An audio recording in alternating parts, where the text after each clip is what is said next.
আসসালামু আলাইকুম ভাইয়া। হ্যাঁ ভাইয়া, ইমরান কি খবর? তোমার শরীর কেমন এখন? আমি আছি আলহামদুলিল্লাহ ভাই, আপনি কেমন আছেন? আমি আছি আলহামদুলিল্লাহ। শরীর আগে থেকে বেটার? জি আলহামদুলিল্লাহ ভাইয়া, আমার তো সার্বক্ষণিক আপনার তত্ত্বাবধানে আছি। নাসির ভাই আপনার নির্দেশে সার্বক্ষণিক আমার তত্ত্বাবধানে আছে। আমি আছি আলহামদুলিল্লাহ ভালো। অপারেশনটা বেশি হয়ে গেছে আর কি ভাইয়া, আমার 24টা অপারেশন হয়ে গেছে, এখনো এক পায়ে আমার অপারেশন থিয়েটারে আর যেতে ইচ্ছে হয় না। আচ্ছা, আরো কি বাকি আছে অপারেশন? অপারেশন বাকি আছে কিন্তু আপাতত এখন না, কিছুদিন পরে স্টেবল হইলে আর একটু আস্তে আস্তে ধীরে ধীরে হবে আর কি। জি জি ভাই। আচ্ছা আচ্ছা আচ্ছা। কতদিন সময় লাগতে পারে ডাক্তার বলেছে কিছু? মিনিমাম 1.5-2 বছর বলছে, মিনিমাম টাইম আর কি। ঠিক আছে ইনশাআল্লাহ, তুমি টেনশন করবে না, আমরা সবাই আছি। আমরা আপনি আপনি ভাইয়া প্রথম থেকে আছেন আমার পাশে, আমি এটা শুনে আমি আত্মবিশ্বাস পেয়েছি, সেই থেকে আমি উঠে দাঁড়ানোর চেষ্টা করতেছি। আমার পাটা তো আসলে থাকার মতো না ভাইয়া। আপনাদের দোয়া ভালোবাসা আমি দেশ এবং দলের জন্য সার্বক্ষণিক। টেনশন করো না, ইনশাআল্লাহ আমরা যেভাবে হোক তোমার যতটুকু সম্ভব আমরা তোমাকে সুস্থ করে তুলবো ইনশাআল্লাহ। ইনশাল্লাহ টেনশন করবো না, ইনশাল্লাহ। ঠিক আছে? মনে সাহস রাখবা, আল্লাহর উপরে বিশ্বাস রাখো, ইনশাআল্লাহ তুমি সুস্থ হয়ে যাবে। তুমি আবার মিছিল করবা আমার তো ইনশাআল্লাহ। মাঝখানে 5ই আগস্টের আগে ভাইয়া ঝামেলা হয়ে গেছিল ইয়াতে, শেখ হাসিনা আমাকে দেখতে আসছিলেন, তো উনি বলে আমাকে ওনাকে আপা বলতে। তো আমি বললাম আপনি আমার পায়ে গুলি করছেন, আমি তো আপনার লোক না, আপনাকে আপা কিভাবে বলবো? সাথে তৎকালীন স্বাস্থ্যমন্ত্রী ছিল। তারপরে ভাইয়া আমি বলি নাই, তো আমাকে no treatment no release order দিয়ে যায়। আমার এখানে ট্রিটমেন্ট হয় না, রিলিজ হয় না, বাইরে থেকে অ্যান্টিবায়োটিক আনতে দেয় না, সরকারি অ্যান্টিবায়োটিক কাজ করে না বড়িতে। খুব বিপাকে পড়ে গিয়েছিলাম। তো 5ই আগস্টের পরে আমাদের বিএমপি ডক্টর আর নাসির ভাই তো সার্বক্ষণিক তত্ত্বাবধানে রাখছেন। সে আপনার নির্দেশে সার্বক্ষণিক আপনার কথা বলে যে চেয়ারম্যান স্যার তোমাকে খবরাখবর নিচ্ছে, তুমি ইনশাল্লাহ সুস্থ হয়ে যাবে। আমি সেখান থেকে মনোবল পেয়ে এখনো 24টা অপারেশন হয়েছে, আমি মনোবল এখনো হারাই নাই ভাইয়া। আপনি দেশে আসবেন, আপনি আমাদের প্রাণ পুরুষ, এটাই আমাদের আকাঙ্ক্ষা। ঠিক আছে, আমরা দোয়া করি সুস্থ থাকো, টেনশন করবো না, ঠিক আছে?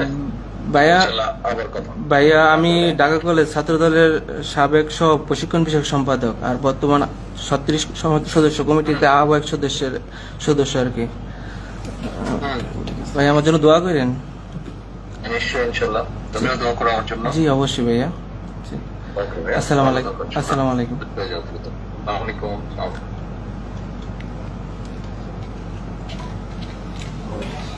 सर जी सर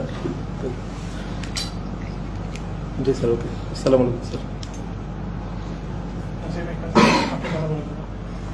আচ্ছা, এই যে আপনাদের এরকম আহত সংখ্যা তো অনেক, তাদের জন্য কি ব্যবস্থা রাখছেন? এই একটা ঈদ আসতেছে, তাদের জন্য আপনারা কি করছেন? এটি তো আপনি জানেন যে এটি 19শে জুলাই এর গুলিবিদ্ধ হয়েছিল। এর মধ্যে আমাদের পল্টন এলাকাতে 3 জন সেদিন শহীদ হয়েছে। এর বাইরে আরো গুলিবিদ্ধ হয়েছিল আমাদের ঢাকা কলেজের তৎকালীন যুগ্ম সাধারণ সম্পাদক, পরবর্তী সময় ঢাকা কলেজের মেম্বার সেক্রেটারি হয়েছিল আমাদের মিল্লাত। আর এর বাইরে গুলিবিদ্ধ হয়েছিল সেদিন আমাদের ঢাকা মহানগর উত্তরের ফখরুল, সে গুলিবিদ্ধ হয়েছিল। ইমরান গুলিবিদ্ধ হয়েছিল। ইমরানের ট্রিটমেন্টটা আসলে সেই দিন খুবই কষ্টকর হয়েছিল, আপনারা জানেন, খুবই খারাপ পরিস্থিতি। শুক্রবার ছিল 19শে জুলাই পল্টন এলাকাতে। সেদিন প্রায় ঢাকা শহরে প্রায় 100 লোক মারা গেছে। সেই অবস্থাতে ইমরানকে যে আমরা ট্রিটমেন্ট করাতে পারছি, তার পাটা আলহামদুলিল্লাহ এখনো আছে, এটি আল্লাহর কাছে শুকরিয়া।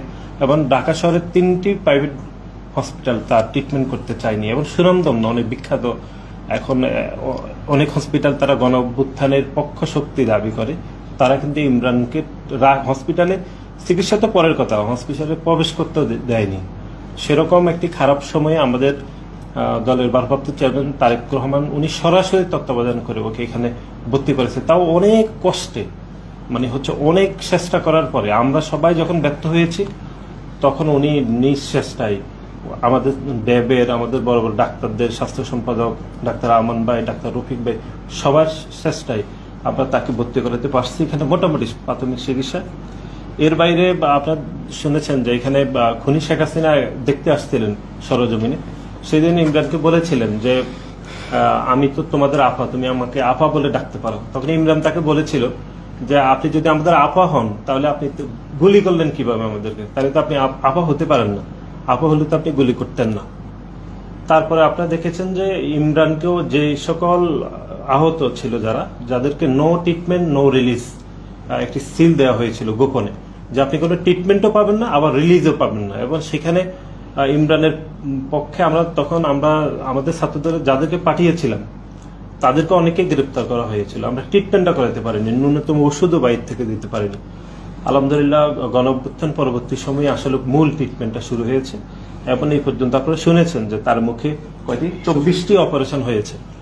এটি খুবই, এবং তার পায়ের যে অবস্থা আপনি দেখেছেন যে চাইনিজ রাইফেলের 4 ইঞ্চি চাইনিজ রাইফেলের গুলি 5টি এই পাশ থেকে ওই পাশে বের হয়ে গিয়েছে এবং হ্যাঁ, এবং এই যে পাটা এখনো পর্যন্ত রয়েছে এটি আল্লাহর কাছে শুকরিয়া। এর মধ্যে আমাদের দলের ভারপ্রাপ্ত চেয়ারম্যান উনি অনেকবার খোঁজখবর নিয়েছেন, কথা বলেননি, আমাদের মাধ্যমে, আমাদের ডাক্তারদের মাধ্যমে, আমাদের অনেকেই খোঁজখবর নিয়েছেন, আমাদের বিএনপি ছাত্রদল ছাত্র বিষয়ক সম্পাদক অনেকেই খোঁজখবর নিয়েছেন, আমাদের ব্যারিস্টার হেলাল ভাই অনেকবার খোঁজখবর নিয়েছেন। সার্বিকভাবে ট্রিটমেন্টটা চলছে সারা দেশে। ছাত্রদলের অসংখ্য নেতাকর্মীরা এখনো চিকিৎসাধীন রয়েছে, কিন্তু এর মধ্যে ইমরান এখন সব থেকে খারাপ অবস্থায় আছে, আপনারা নিজেরাই দেখছেন। এবং অনেকে কয়েকজন আমাদের ছাত্রদলের যাদের চোখের সমস্যা ছিল তারা বিদেশ থেকে কয়েকদিন ট্রিটমেন্ট নিয়ে আসছেন, সবারই দেখাশোনা করছেন আমাদের দল ভারপ্রাপ্ত চেয়ারম্যান। আজকে ওনার সাথে কথা বললো। এটি আসলে গণঅভ্যুত্থান যদি সফল না হতো, আমরা কিন্তু নিশ্চিন্ত, আপনারা দেখছেন যে এদের কারো পা রক্ষা করা যেত না। 24টি অপারেশন কখনো খুনি হাসিনা তার দেশে করতে দিত না, একটি অপারেশনও 5 তারিখে আগে হয়নি। সেই জায়গায় এখানে 24টি অপারেশন করার পরেও তার পা এখনো পর্যন্ত ঠিক হয়নি। আমরা দোয়া করি আল্লাহর কাছে যেন পাটি ঠিক হয়ে যায়। এবং আপনি দেখেছেন খুবই একজন মানে আমাদের পরিশ্রমী এবং কর্মঠ ছাত্রদলের একজন কর্মী এবং খুবই ইয়াং, এবং দেখছেন যে কিরকম তেজদীপ্ত হৃদয়ে খুনি হাসিনাকে পরোয়া না করে মিছিলে গিয়েছিল এবং গুলিবিদ্ধ হয়েছিল, কিন্তু তারপরও মনোবল হারায়নি। এটি খুবই আস্থার জায়গা। এবং বাংলাদেশ জাতীয়তাবাদী ছাত্রদল এই গণ অভ্যুত্থানে সব থেকে ক্ষতিগ্রস্ত ছাত্র সংগঠন। আপনারা দেখেছেন আমাদের 100-এর অধিক নেতাকর্মী শহীদ হয়েছেন, এখনো অনেকে হসপিটালে রয়েছেন, তার মধ্যে আজকে প্রায় 8 মাস অতিবাহিত হচ্ছে। ইমরানকে এখনো আমরা কোনোভাবে আপনি পুরোপুরি সুস্থ না, আপনারা নিজেরাই দেখছেন, কিন্তু তারপরে গণ অভ্যুত্থানে কোনো মালিকানা ছাত্রদল থেকে কিন্তু দাবি করা হচ্ছে না। আমরা ক্ষতিগ্রস্ত হয়েছে, এটি এদেশের মানুষ, এদেশের গণমাধ্যমের কর্মী, গণ অভ্যুত্থানে যারা সরাসরি অংশগ্রহণ করেছে তারা সবাই জানে, এবং তারই অংশ হিসেবে দেখছেন যে আজকে ইমরান কত বেশি ক্ষতিগ্রস্ত। এবং আমাদের ইতিমধ্যে আমাদের দলের পক্ষ থেকে, আমাদের ছাত্র দলের সহ যারা এই গণ অভ্যুত্থানে শহীদ হয়েছেন সবার পরিবারের প্রতি একটি আমাদের দলের ভারপ্রাপ্ত চেয়ারম্যান জনাব তারেক রহমানের পক্ষ থেকে ঈদ শুভেচ্ছা উপহার পাঠানো হয়েছে। যারা আহত হয়েছেন তাদেরকেও ঈদ শুভেচ্ছা উপহার পাঠানো হয়েছে, ইমরানকেও ইতিমধ্যে পাঠানো হয়েছে। এবং এটি শুধু এই গণ অভ্যুত্থান নয়, বরং গত 15.5 বছর ধরে যারা আন্দোলন সংগ্রাম করতে গিয়ে গুম খুন হয়েছেন, যারা বিভিন্ন পঙ্গুত্ব বরণ করেছেন, তাদেরকেও আমাদের দলের ভারপ্রাপ্ত চেয়ারম্যান সবসময় দেখাশোনা করছেন। এটি উনি অভিভাবক হিসাবে মতো করে তিনি সবাইকে দেখাশোনা করছেন।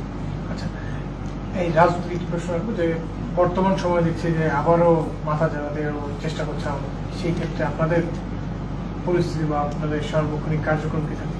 ভাই আমি একটু ইনক্লুড করি, সেটা হলো যে বর্তমান সময়ে তো মানে তিতা বেশ আলাপ আসছে, এবং আপনাদের যে কলহ ছিল শিবির এবং ছাত্র দলের মধ্যে সেটা একটু কমে গেছে, এবং তার বাইরে আমরা দেখতে পাচ্ছি যে এনসিপির বিভিন্ন নেতৃবৃন্দ তারা বিভিন্ন বক্তব্য দিচ্ছেন। এক্ষেত্রে আপনাদের কোনো স্পষ্ট বক্তব্য আসেনি, যদি একটু একবারে বলে দেন।